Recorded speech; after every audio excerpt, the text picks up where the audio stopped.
Alors, 2 points aujourd'hui. Premier point, bon, Mendy n'est pas là, c'est dommage, mais c'est aujourd'hui un jour qui s'appelle Yudbet Tammuz. C'est un grand jour dans la Chassidut Chabad. C'est la libération du rabbi précédent, Rabbi Yosef Yitzhak, de prison bolchevique en 1927.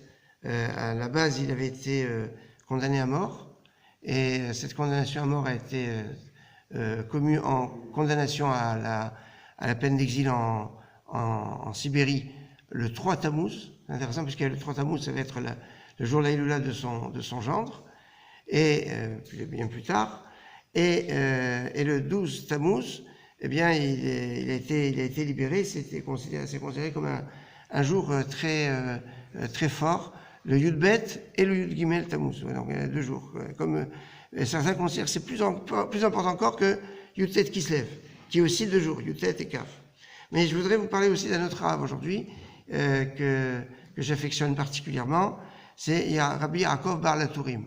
Rabbi Yaakov Bar Latourim est un rave qui naît à Cologne en 1300 et les poussières, et niftar en 1400 et les poussières, à Tolède.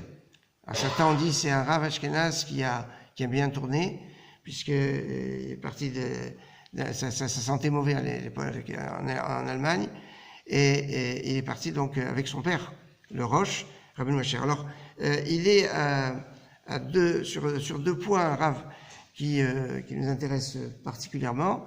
Le premier point, parce que c'est un homme de halakha qui va nous donner les bases de l'étude de l'halakha d'aujourd'hui.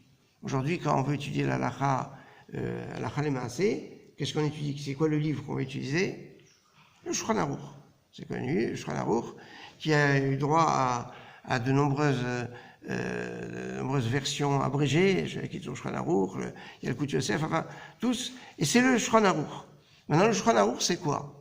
Le Shulchan Aruch a été écrit par Rabbi Yosef Karo comme la table des récits, en fait, pour être un résumé d'un autre ouvrage monumental qui s'appelle le Bet Yosef.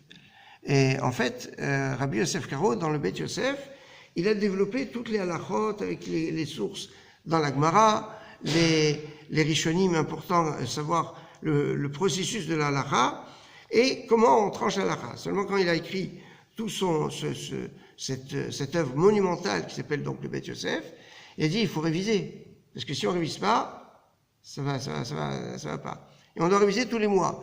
Alors si vous regardez un peu l'ampleur du Bet Yosef, réviser ça tous les mois, Alors il a fait un résumé du Bet Yosef. C'est quoi le résumé du Bet Yosef? C'est le Shulchan Aruch.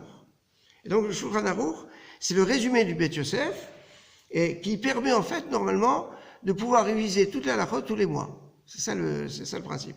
Maintenant, les gens, ils ont pris après le Shulchan Aruch comme source première de la halakha, et comme le Rabbi Yosef Karo, quand il a écrit le Shulchan Aruch, il avait en tête que celui qui allait le lire, il allait le lire comme révision du Bet Yosef. Donc il y a plein de choses qu'il n'a pas précisées. C'est pour ça qu'il y a eu plein de commentaires qui se sont écrits sur le Shulchan Aruch, le Shach, le Taz. Alors ils reprennent pas ce que dit le Bet Yosef, bien évidemment, ça va le développer, mais ça va permettre un redéveloppement. Et c'est comme ça que le Shulchan Aruch est présenté avec le texte au milieu, comme le Talmud, comme la Gemara. Le texte au milieu, avec à droite et à gauche des commentaires fondamentaux, en bas d'autres commentaires, après encore d'autres commentaires, c'est un peu la structure comme dans la Gemara. Eh bien, tenez-vous bien, je vous ai parlé du Bet Yosef, donc, et le Shulchan Aruch, c'est le résumé du Bet Yosef, mais le Bet Yosef, c'est le commentaire du tour. Et de la même façon que la présentation de la Gemara, avec le texte au milieu, Rashi dans la partie interne et Tosfot externe, le Shulchan Aruch, on a le Shach et le Taz, et ben on a aussi le tour, avec le texte au milieu, le Bet Yosef dans la partie à la place de Rashi, on pourrait dire, et le Bach et les autres commentaires qu'on retrouve, le Prisha, Drisha, enfin tous les commentaires du tour, qui sont donc à la base de la halakha. Alors ça c'est ça, Rabbi Yaakov Bar Latourim, c'est l'auteur donc du texte qui a été commenté par Rabbi Yosef Karo à travers le Bet Yosef, qui est la base de la halakha. Et c'est un chidouche. Pourquoi? Parce que avant, on avait, on va dire, deux écoles. Comment organiser la halachot? La plus classique, c'était de suivre l'ordonnancement de la Gemara. C'est-à-dire, on voit la Gemara, et ce qu'a fait le Rif, ce qu'a fait le Roche, c'est que chaque Masechet, eh bien, il voit les halachot qui sont, et il consigne les halachot. C'est comme ça qu'on arrive. À la fin, vous avez une sorte de résumé de la Gemara, où sont enlevées toutes les discussions, il n'y a que les conclusions halachiques. C'est le Rif, c'est le Roche. Et donc, ces grands maîtres, et ils sont basés sur l'ordonnancement de la Gemara. Maintenant, comment je vais trouver les halachot de la Mila? Il faut savoir, il faut le chercher dans le Shabbat. Parce que si je ne sais pas que c'est dans le Shabbat, je ne peux pas savoir. Alors, il y a un autre grand maître du Moyen-Âge qui a eu un génie d'enfer, de paradis, pardon, c'est mieux. C'est le Rambam Maïmonide, qui a organisé, suivant les thèmes, avec une structure logique et extraordinaire. C'est le Mishneh Torah, c'est le Rambam Maïmonide. Mais alors, le Rambam, il a fait un travail qui a marqué sur toute la Torah. Dire même les halachot, des korbanot, des sacrifices, tous les trucs même qu'on ne connaît pas aujourd'hui. Le Baal HaTurim, il a fait un travail nouveau. Il a pris que les choses qui sont pratiques aujourd'hui, tout ce qui est korbanot, sacrifices, il a laissé de côté. Et il a organisé en quatre rangées toute la vie aujourd'hui de la halacha. Et c'est comme ça que donc il écrit son Baal HaTurim en 4 et qui va être à la base du Shulchan Aruch. Maintenant, il y a un autre commentaire qu'a écrit le Baal HaTurim, c'est ce qu'on retrouve dans la plupart des livres et qui est très très fameux, qui a été écrit avec, faut le rappeler, 2 ordinateurs. Non, il n'y avait pas d'ordinateur à l'époque.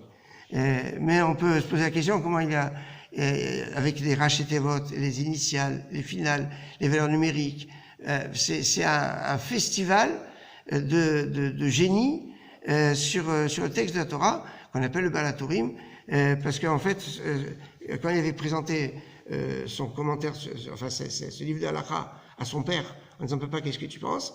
Son père a dit c'est bien, mais il faut que tu écrives aussi sur la Torah. Alors il a dit ok. En une nuit, il a écrit son commentaire sur. C'est comme ça qu'on raconte. Et ça, c'est donc Rabbi Yaakov Baal HaTurim, dont c'est le jour anniversaire aujourd'hui du Yahrzeit. Excellente journée.